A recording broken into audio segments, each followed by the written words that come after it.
This is Madhuri. బులెటిన్లో details చూద్దాం. మహిళలపై లైంగిక వేధింపులకు పాల్పడినట్లు ఆరోపణలు ఎదుర్కొంటున్న జేడీఎస్ ఎంపీ ప్రజ్వల్ రేవన్నను సిట్ కస్టడీకి బెంగళూరు కోర్టు అనుమతిచ్చింది. 6 రోజుల కస్టడీకి కోర్టు అనుమతి ఇవ్వడంతో రేపటి నుంచి రేవన్నను సిట్ విచారించబోతోంది. రేవన్న ఫోన్ మిస్సింగ్ పై ఆరా తీస్తామన్న సిట్ ప్రజ్వల్ ఫోన్ తో పాటు డేటా రికవరీ చేస్తామని తెలిపింది.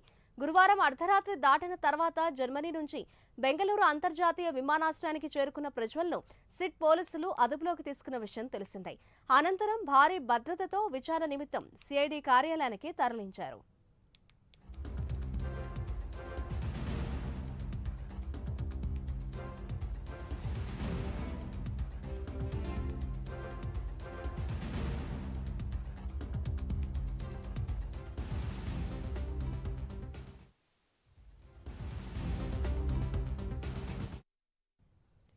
ఎన్డీఏ కూటమి తరఫున ప్రజ్వల్ రేవన్నను హాసన పార్లమెంట్ నియోజకవర్గం నుంచి పోటీ చేశారు.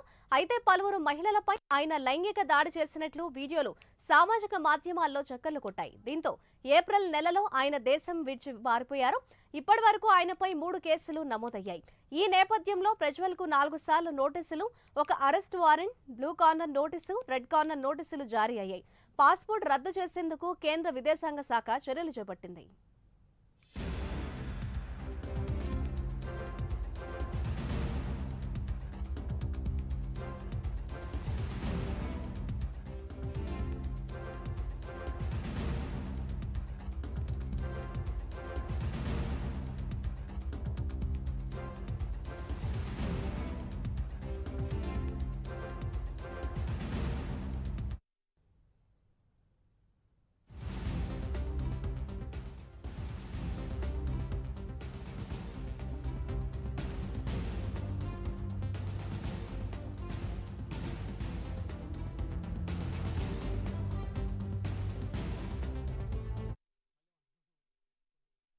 అయితే విచారణకు హాజరు కావాలని ఆయన తాత మాజీ ప్రధాని దేవేగౌడ, తండ్రి హెచ్డి రేవన్న, మాజీ ముఖ్యమంత్రి కుమారస్వామి బహిరంగంగానే ప్రజ్వల్ ను ఎన్నోసార్లు కోరారు. దీంతో ఈ నెల 31న సిట్ ముందు హాజరవుతానంటూ గత సోమవారం వీడియో సందేశంలో పేర్కొన్నారు.